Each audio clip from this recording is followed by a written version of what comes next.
Hello and welcome to a new episode of the CTO Show with Mehmet. My name is Mehmet, and as you know, in each episode, I cover different topics from cybersecurity, digital transformation, emerging techs, and sometimes also I have with me on the show subject matter expert. But today I have really a special guest, and I believe many of you might recognize.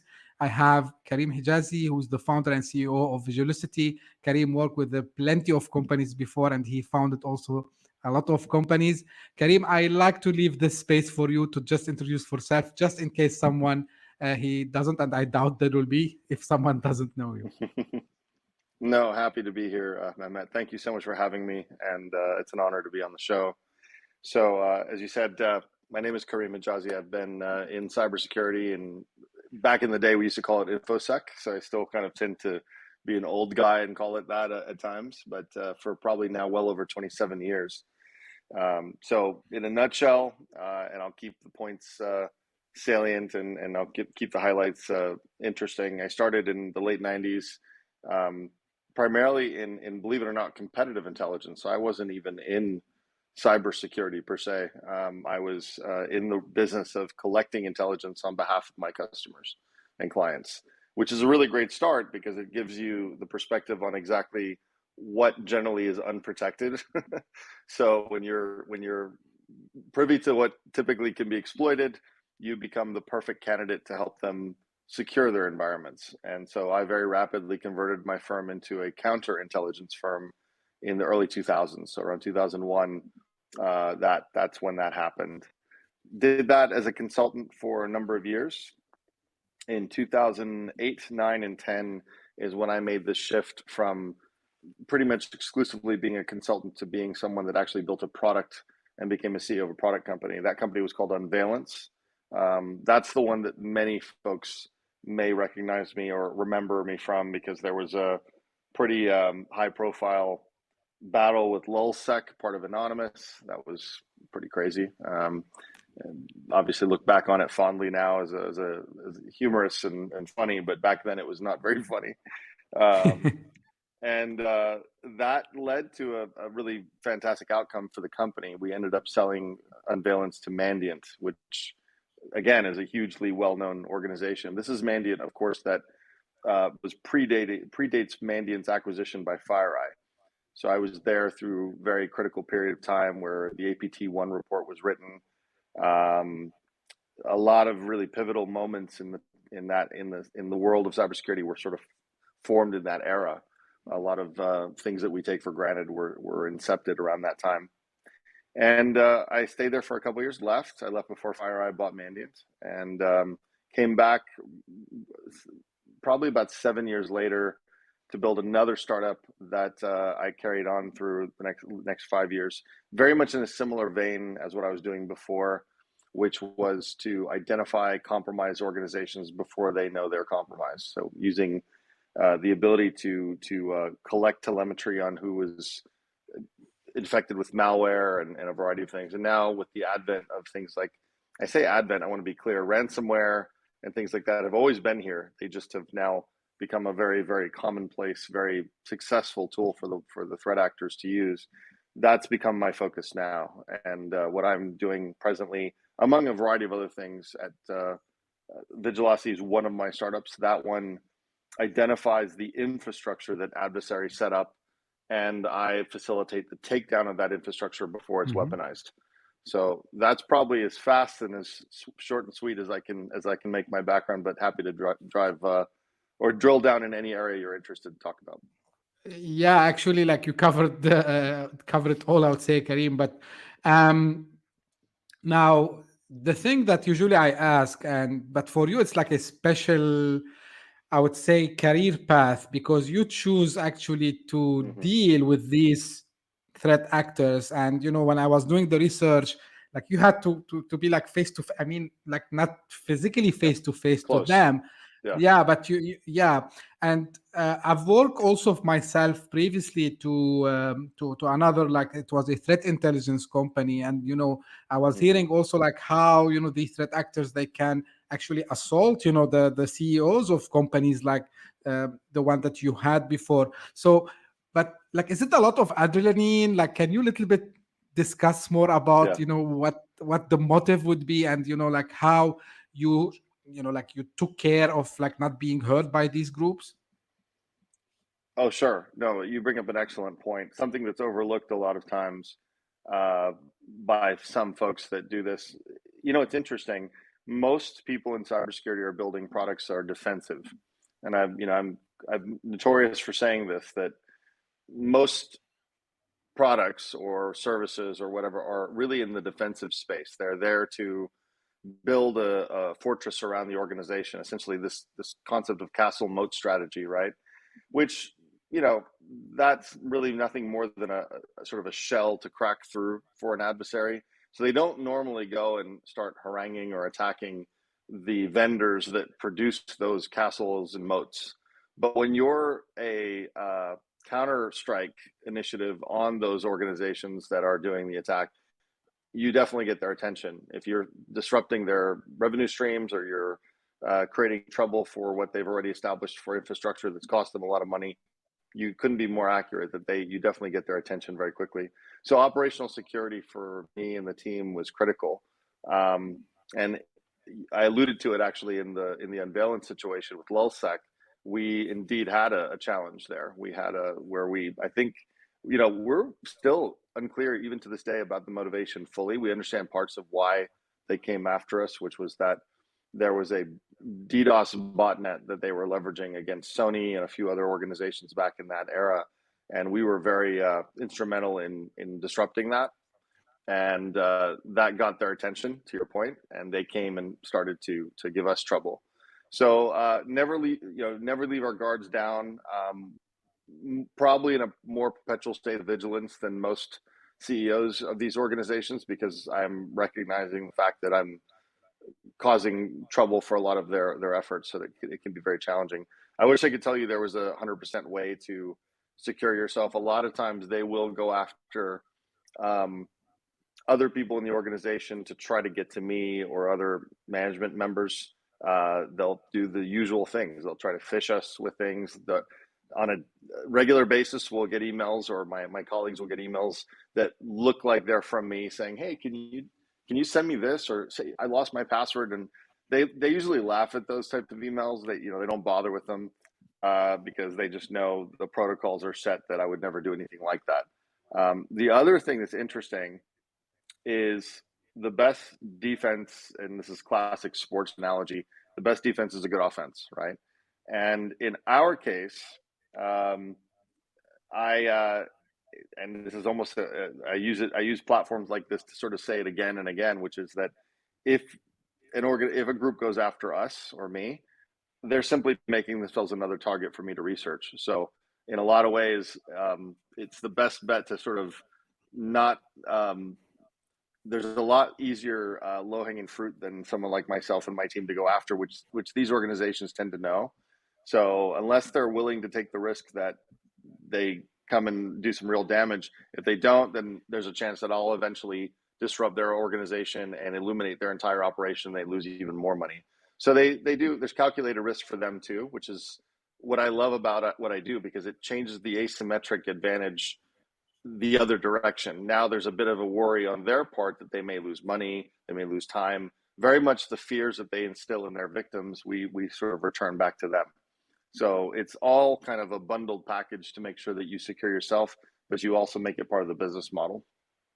Yeah, that's a great insight. And actually, you mentioned something which I wanted to ask you about. Why do you think, Mm-hmm. Kareem, like these guys are still successful? Not specifically, APT ones. Now, the nation state ones are another story because they are well funded. Their Right. main goal is not necessarily just to take money from their victims, but I mean the other Mm-hmm. ones who we see in the wild. And you mentioned ransomware. Why do you think they are still successful, although like like we, as you said, like people old enough like myself, we used to call it Yep. infosec and then cyber warfare Mm-hmm. and all this. So why do you think still it is very successful business model, I would say? Yeah, and this is not what anyone wants to hear, but despite all of the what we would believe to be advancements with the cybersecurity technology, all the vendors, and this is not meant to be a disparaging statement about the vendors. They do a very good job of of keeping out a lot of the problems. However, there's still forever going to be an easy target, which is the human condition, right? So as funny as this may sound, my early career was more social engineering than it was cyber. It was all about trying to get an individual to share information that was generally not supposed to be shared. And if you look at the way the access is really being perpetuated today, whether it's for ransomware or for anything else, it's usually through like an email. It's still that. It's Yep. still absolutely effective, despite all the technology in the world to try to stop these things, because they're very good at crafting these messages. And now, I mean, not this is a rabbit hole we could go down in probably an entire episode unto itself. With these large language learning models like the chat GPTs of the world, I mean, you can write an email in a tone and a fashion that sounds exactly like the individual that it was pretending to be coming from. And they also attack parts of the organization that can't afford to not open emails and open attachments, like HR. During the pandemic, we had a huge amount of effort to sort of help HR teams try to read the email, whether that could be a malicious email, because generally speaking, they were getting emails from people they didn't know, and they had resume attachments, and there was no choice but to open them and immediately infected. So that's half the issue. The other half is very simple. It's truly successful. I mean, we're talking about billions of dollars made now in terms of things like ransomware, extortive tools, now wiperware, where they're actually stealing the information entirely, wiping it completely, not encrypting it anymore, just stealing it and saying, look, we'll give it back to you if you pay us. No more encryption keys that don't work, or decryption keys that don't work, excuse me. More that, hey, we got it's like kidnap and ransom now rather than encryption and ransom. They're taking the data, the last only version of it, and saying, we have it here. And if you want any of it back, you're going to have to pay us. And that's a much, much stronger point of leverage, unfortunately, than even ransomware provides. So unfortunately, they've upped the stakes, and I think they're just going to continue to probably do this as long as it's profitable. Yeah, I see. And this is actually, like again, I work in the field, right? And I talk to Mm-hmm. CISOs and people who manage the security in their organizations. And the thing that I noticed that there's another problem they mentioned to me is that they are bombarded by vendors mentioning almost the same story, right? And one of the Yeah. points that I want to stop on now, zero trust, right? So Yeah. now it became the world in the wild.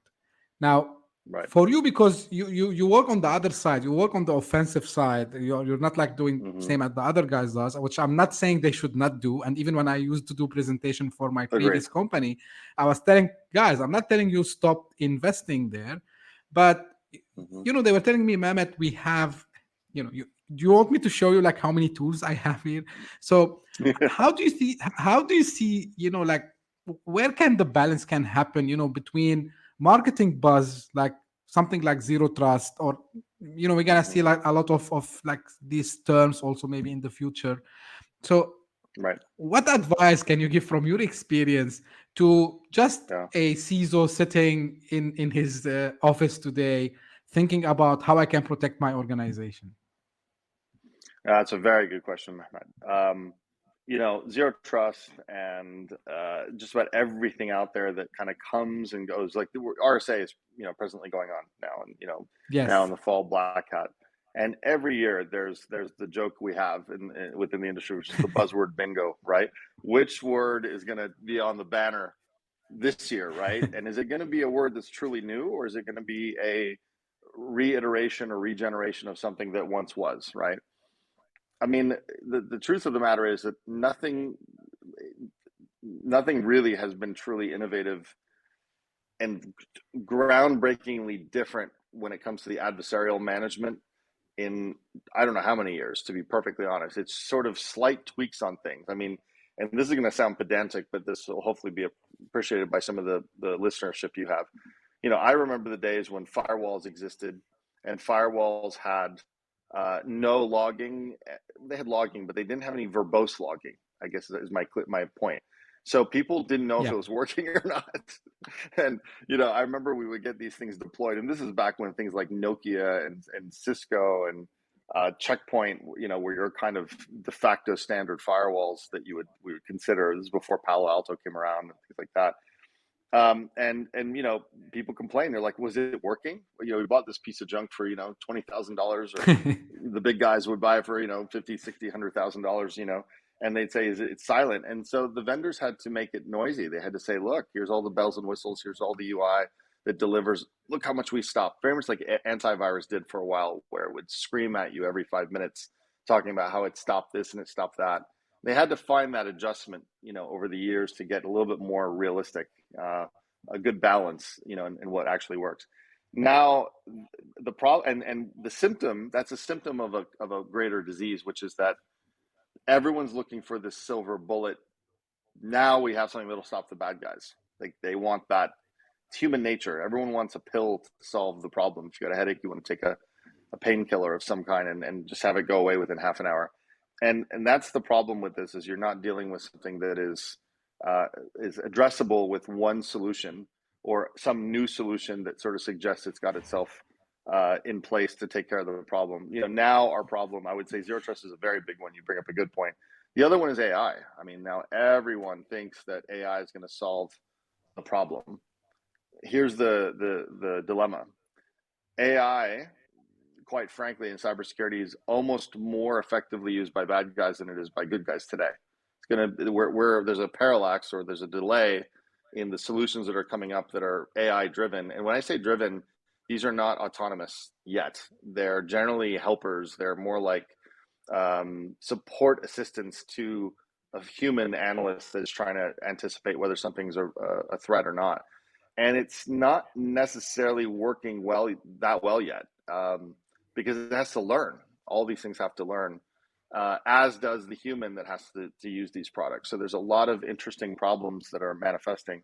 So I think, to your point, the advice on this, or at least my perspective over the last 20 plus years, nothing's going to be a silver bullet. You don't want to forego solutions for one thing that claims it can do them all. There's really nothing like that exists out there.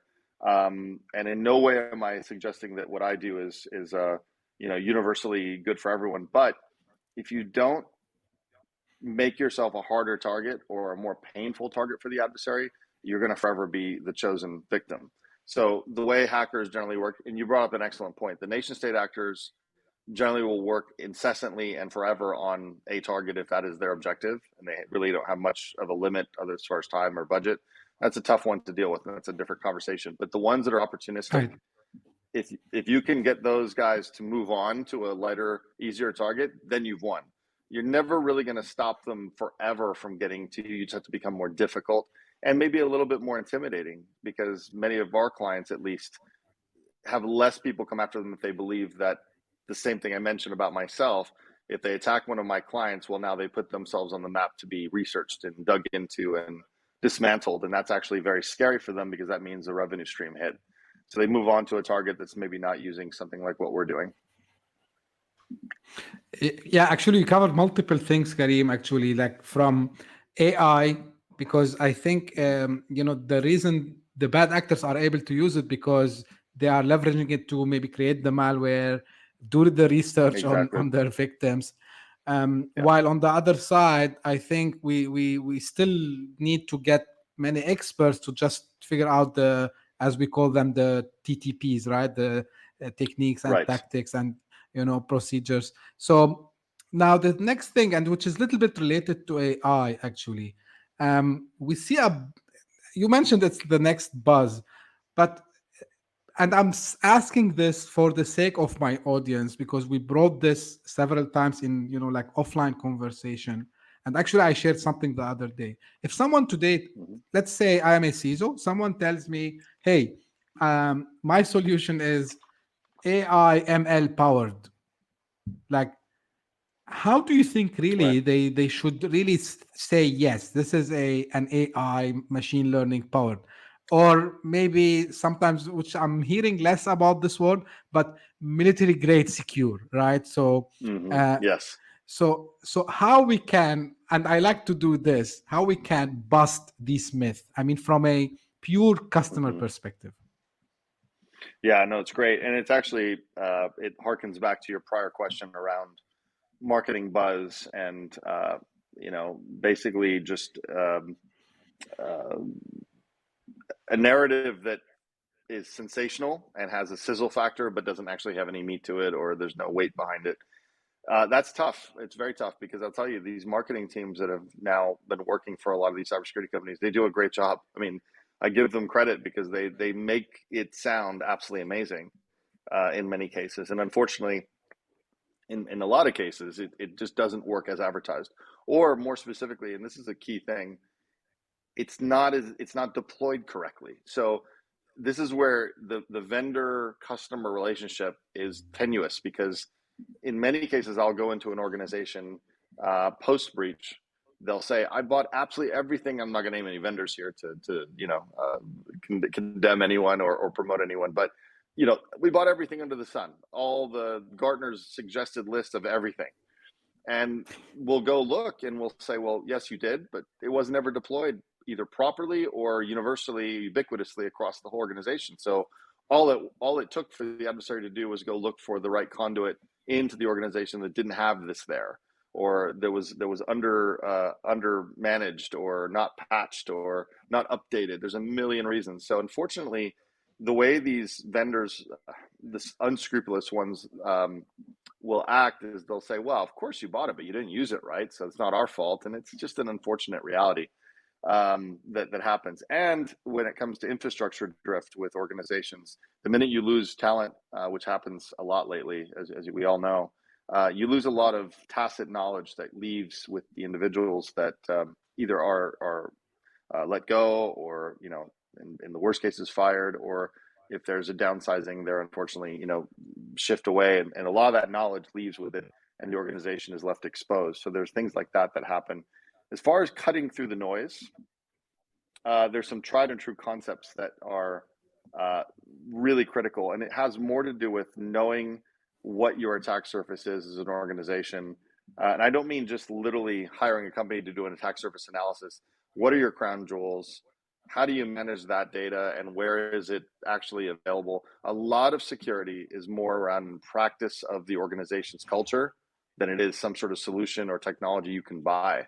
As much as I hate to tell you that, there's no easy move there. So whenever an organization comes in with this proverbial solution that claims they've got it all covered for you, you pretty much have nothing to do, that is one where I would raise a flag pretty quickly.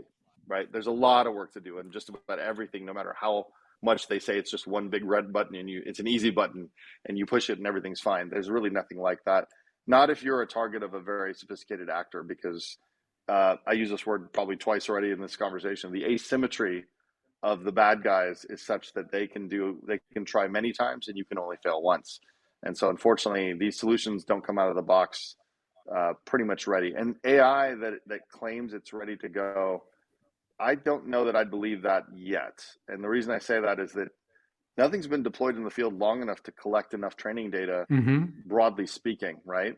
And unless it's able to adjust itself to the infrastructure of that particular organization, it can't be universally perfect. It might know the TTPs of the actor, which is great because that will help a lot.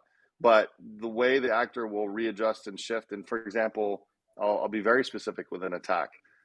Before any ransomware attack happens, usually there's a reconnaissance phase. And believe it or not, the preferred tool for reconnaissance is called Strike, which is a security tool. And, if you've got now a security tool hunting another security tool in your organization, now you've got a real problem, because you're going to have a lot of feedback loops that are problematic. And that's exactly what the threat actors are hoping for, is to confuse the victim and make it very difficult. But that's what an AI would do. It would say, well, that thing's malicious. And they're like, well, not really. The red team uses it, but it's malicious. Well, sorry, it's still a security tool we need. And that feedback cycle is not yet perfect. And it's going to be a while till we get that right. Yeah, so I would believe there will still be a lot of, let's call it, manual work for security professionals to do. They cannot just rely on Very AI. much. Now, something I ask usually, and people ask me actually, how do I keep up with the security news? But now I want to ask you, with such a very dynamic, fast, and ever changing topic like cybersecurity, like how do you keep up to date with everything happening around? Yeah, very good point.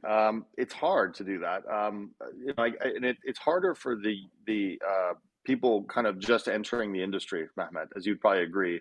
Now, if you were to enter cybersecurity within the last anywhere from maybe even 5 to 10 years, the and if all you have to do is go look at the RSA floor today, it's littered with so many vendors and all that. It would make you think that there's hundreds and hundreds of different kind of different problems and solutions, and to some degree that's accurate, but the truth of the matter is that there really still is there's central precepts that need to be considered, which is that what about your organization is of critical nature, and go in reverse and understand what kind of solution would be of value to secure that. Because you don't want to try to understand the entire landscape of solutions, because they all have their marketing spin. It's a good segue from the last question, because if you follow that, Yep. it would sound like everything is different, and that's not true. Fundamentally, things live in one of two camps. They're either something defensive and tries to secure your data in some fashion, or something tries to secure your data in rest or in transit, I should say more specifically, Mhm. or on-prem or in the cloud, or in some way it tries to limit the exposure to your organization through your people. Everything is about limiting exposure. The key thing here is the grade of technology you're looking to get involved with. There's probably no getting away with some sort of service work with an organization that knows what they're doing to give you that updated view of what's happening.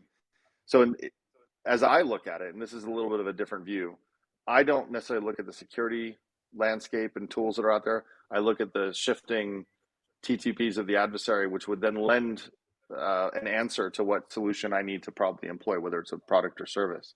Because that's really what you need to be looking at. The vendors are obviously going to try to claim that their solution is the end all be all of what you need. But if that solution isn't addressing the problem, then it's a solution looking for a problem, right? And that's a lot Yeah. of them, to be perfectly honest. I try to say, well, what is the real problem? For example, if you're an organization that doesn't truly produce any of your own data, but you actually host and are the harbinger of other people's data, well, now that storage of that is critical, because now you might very well be a target in a supply chain attack. They're not even really coming for you. They're coming for someone else's data that you're holding, like the law firms that we saw recently with Uber was a good example Yep. of that. The law firm wasn't the target, Uber was, but the data was at the law firm table, then they were able to get it there. So things like that are because a lot of people I've talked to, and this is a very funny story. I had this is not funny, actually, it's a bad outcome, but they said to me word for word, we have nothing to protect in our organization. That's the best part of our company. And I said, there's always something to protect. You just figure out what it is. And they didn't realize they were the ones that were holding other people's information. They just didn't realize that they didn't have anything that maybe was of value to threat actors, but what they were holding from someone else was, and that became the target, because that's what actors do. They look for the easiest access to that data. So it's looking at it from the perspective of the threat to then reverse into what the solution should be, rather than trying to look at the RSA Expo floor and figure out which one you should use your budget on. That's no way to go. Yeah, thank you for bringing the supply chain, because I was about to ask about this. And exactly, people who says, no, we are covered.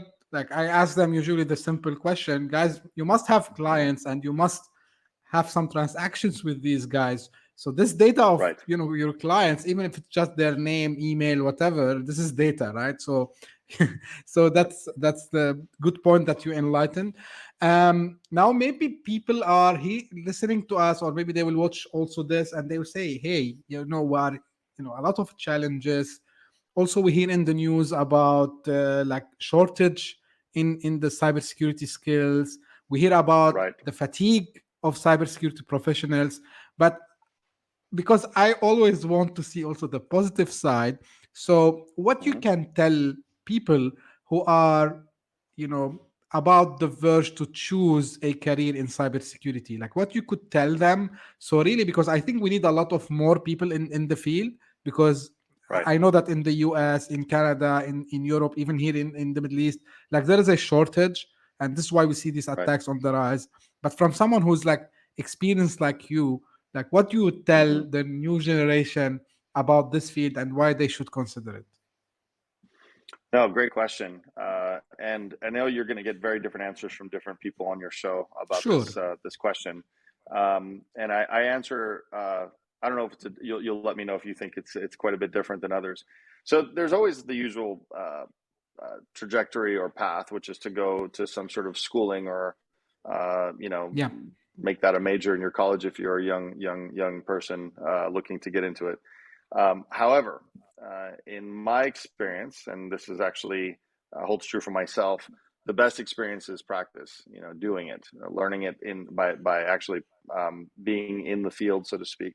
The way I look at the world that we're in when it comes to cybersecurity, it's much more like an apprenticeship or a guild, to use an old terminology, than it is something to where you just go and you get a certification of some kind and you're good to go, right? Because unfortunately, you said it best, actually. It moves so rapidly now that by the time something's memorialized into a curriculum, it's usually outdated. Now, the fundamentals, without question, are very good to go get that way. But if you're going to be on that bleeding edge, you're likely going to join a company of some kind that will then train you on the job, or good companies will, right? They will take people in that have, a proclivity for some of this.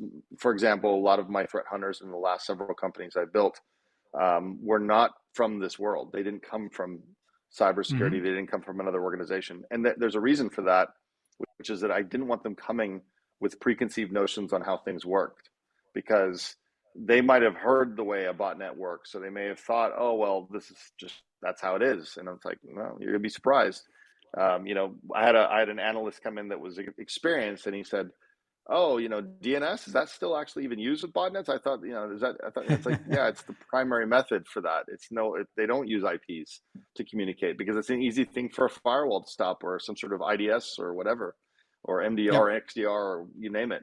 But when it comes to fast flux DNS, it's alive and well. And it shocked them because they hadn't been fed that through their conventional trainings and all that. So it's a different answer, and I'm going to bring it full circle. I believe the fundamentals of understanding the core concepts of networking and things like ethical hacking are good to go get training for. But when it comes to very, very specific subject matter expertise, you've got to be with the experts in the field doing it. There's also a government path, but I'll be cautious to suggest that that's going to make you as well rounded as you should be. Government certainly affords a tremendous opportunity to do some very interesting things, or the military. But usually, if you go that route, you will be very specific into what you do. It will be very compartmentalized. You might not know anything about the guy sitting to the right or the guy sitting to the left of you. You're very specific in your skill set. So depending on what you're interested in doing, if that sounds good to you, wonderful. But if you want to be much more of an all-star, well-rounded cybersecurity professional, where you kind of like what we're doing, speaking on a variety of different levels, look for an organization that has a culture of fostering and nurturing their talent into becoming the best they can be in a variety of areas. Most of the guys that leave my organizations or exited to the acquiring organizations usually end up leading the teams in those firms because they're so well-rounded in their experience. So be very discerning in who you decide to work for, and look for those CEOs and founders that are willing to take younger groups that have talent and mold them and foster them, rather than trying to find ready-made guys that know everything they need to know and just get in the job and do it and sit and do your job. Don't ask any questions. I love questions. So find a culture that will train you. Yeah, that's great. And actually, just to your point, I remember in the early 2000s, like I was still in the university when everyone was telling me, you should go for these certificates without mentioning like vendor names now. They were like these famous set Right. administrator, system Yeah. engineer, and so on. And I was telling them, guys, like I don't see it I mean, worth it not because of the material itself, but I believe Sure. that, at that time, and it's applicable. I said, if you read more slow, you should know that this will not be the same thing in 2 years' time. So why I should Absolutely. spend, my energy? Of course, like I got, and this is how actually, before I finished my studies, this is where I would get a little bit about networking, a little bit of Hmm. infosec at that time, and the tools that were available for me, when I was still young. And yeah, this is why I loved your approach, Kareem, which is like learn by doing, learn by practicing. And that doesn't mean like don't take courses. Of course, everyone can still take courses, but yeah, Of I course. love this Yeah. approach. Now, what I want to ask you is, we talked about like a little bit AI and the other stuff, but I mean, from your point of view, and because you've been in this domain for a long time, how do you see the cybersecurity? I mean, trends are going to be in the Hmm. coming years. Like, what are maybe the new type of attacks? What might be the new technologies that we might like? Of course, AI is one of them. This is very obvious. But Sure. what is your point of view on the future a little bit? Yeah, no, it's a great question, and of course, very speculative because unfortunately, if we could get ahead of it, we'd be in a much better position. But I Right. think there are trends, to your point, that are undeniable. I think that unfortunately, the ransomware and the extortive uh, businesses, I'll call them extortive as a collective, right? Whether that's you know theft of data, intellectual property harvesting, dark web brokering and monitoring business. I don't see that going away. It's too lucrative, and we this is cliche, but hopefully it'll make sense to your listeners. Always follow the money, always.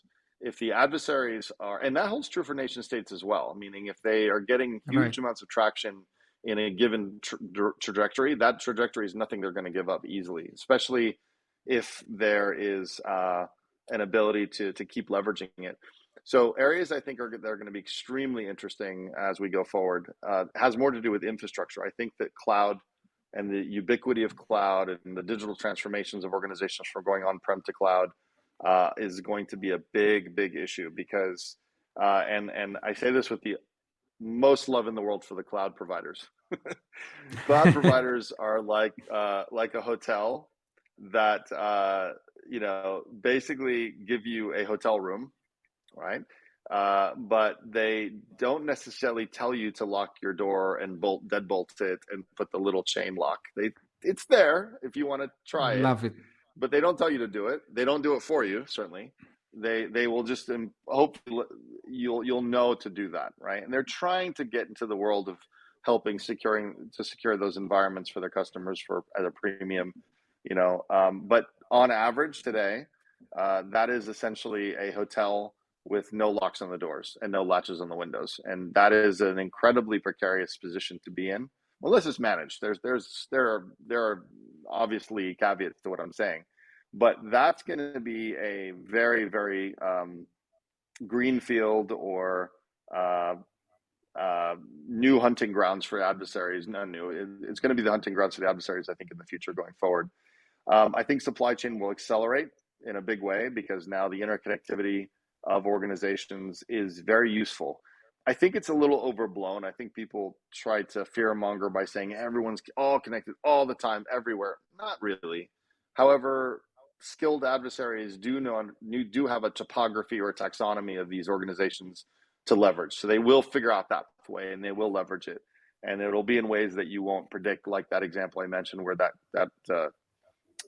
customer said, "Well, we have nothing to hide. It's fine. There's nothing. There's no. We have the luxury of not worrying about having our own data that could be stolen." And it's like, the part you missed was you have someone else's. So things like that have to be thought about. AI, like you said, is an obvious one. One more thing that I think is going to be concerning is that this ransomware craze, I'll call it that, was Mm-hmm. so financially successful that they're starting to expand it. And we already saw an expansion in one way. One way was they went to a ransomware as a service model. Right. which means that they went from creating access or breaching and delivering the ransomware and running the scheme or running the scam effectively, to now saying, well, we'll broker the access to any number of people that want to get to these organizations, and we'll take a small piece of every transaction that happens, which force multiplied the attack. The scary part is that they'll not only keep expanding that model and perfect it, where they make the affiliate the actual culpable party in the Mm-hmm. process, which means that they kind of stay behind the scenes in the syndicate of attack, which is clever because now law enforcement focuses on the affiliate, which is kind of like, well, if they have bad OPSEC and they get caught, they get caught. And we stay very profitable by providing the access kind of anonymously to these groups. What will happen now is I think they're going to start moving into smaller and in some cases individuals that will start getting ransomware, because now they have the Mm-hmm. resources to go after them. It used to be they would separate their targets when they cast a wide net. They'd separate the big tuna from the minnows, and they'd only go after the tuna. Now they're starting to say, oh, we have the money to actually now build help desks to get Mehmet and Karim to pay, I don't know, $10,000 of ransomware rather than 10 million as an organization, which means they can force multiply their take home even more. So unfortunately, I think that cybersecurity is going to start to be more of a general population concern than it has been in the past. And so and it'll be done for a variety of reasons. I think they'll start brokering access to influence campaign groups, not just for intellectual property or profiteering agendas. So I think the Mm-hmm. merging between nation state and cyber criminal will only get more clear. There's a lot of overlap now, but it'll be even more clear later. Like really very clear, very insightful. And actually, I was talking to a friend today, and it's a coincidence because I was telling him, you know what? I believe the next, like target for these ransomware gangs is to go Mm-hmm. after individuals and maybe wealthy individuals. Absolutely. Probably. And like I used to be in the sales role as well, and we used to say like, don't leave money on the table, right? So, and these guys, they Yeah. act in the same mentality. So they say, okay, we are after Yep. the enterprises, but hey, like there's a huge amount of money that we can get from the SMB market as well. And this is also why I try Yes. also through the podcast and offline to tell SMBs, guys, like it's not only about the big guys, like you see them in the news, it's about everyone. Karim, I have two questions and then we'll be done. And it might be a funny question, but I love to Sure. ask it. Is there something called 100% security? I used to get this question myself when I was on the other Yeah. side. And of Yeah. course, I said, yeah, 100% Yeah. security. But really, is there something called 100% Mm-hmm. security? So it's a great question, and I'll answer it a little bit differently. And the answer is yes. And 100% security is no doors, no windows, no light, no air, and death. So that's what 100% security is. So it does exist. Logical. It's just absolutely, it's impalatable. It's not a real thing you could ever really. It's completely contradictory to business operations. So yes. So it's real. I love your question because it's not asked enough. People reluctantly ask it because they feel like they're going to get the standard answer, which is no. There's no such thing. There actually is. It's diametrically opposed to operational efficiency. So the think of it like levels of a chart. The higher security you go, the levels of efficiency in business operations decline hugely, and the less security you have, the business operations go up. Now, ultimately, that doesn't mean they stay there because they become a target and the whole thing comes crashing down. But there's a lot of organizations that choose to forego security and run business operations fluidly and even more efficiently than they would if they did have security. And some of them fly under the radar for a very long time, and they feel like there's nothing to worry about, and they do very well. They're just rolling the dice. They're taking a lot of risk. They're gambling with their data. They're gambling with their teams and this and that. So yeah. So there is the possibility to turn the dial, the knob, the volume knob, to max, and max means every email gets stopped in the process. Every phone call gets monitored and limited. And, everyone has to go through a man trap and a wanding strip search before they come to their desk. And unfortunately, and when they Yeah. leave their desk, and that's just a dead company. There's no way they'll ever be able to function. So yeah, there's government faces this problem, Mehmet, because they have to sort of deliver. This is why they're inefficient. To say it truthfully, I mean, they have to have a level of security that's usually beyond most organizations, but many of them are organizations are getting close to that now. But it does slow everything down because of look at TSA at the airport. If we did away with that, we'd all be thrilled because we get on the plane really quickly, but we'd be living in fear on the plane Mm. ride to where we're going. So there's a level of commitment to slowing things down and slowly making it dimmer, slowly making it more quiet to live effectively. It's a balancing act to get yourself in the right place. No such thing as one way or the other. So yeah, great question, and maybe hopefully a bit of a different answer than you'd normally heard. No, no, that's completely fine. That's actually what I tell people. Like, you can just unplug everything and shut down. That's the Yeah, most secure way. And by the way, just unplugging is not secure also as well, because I said, right. like, yeah, we hear about what happens in the OT space. This is maybe another, and IoT Hmm. space is maybe another discussion. Final question, Karim. If you had the choice again today to re-choose your career, would Hmm. you choose cybersecurity? Uh, yes. So if I were entering the market today, it's hard to do it without being colored by my bias and knowledge of what I have now because of how interesting. I have to be honest. It's only more interesting now. We're in a renaissance of this in the next 10 to 15 years. It couldn't be more of an exciting field to be in and be a part of at this point.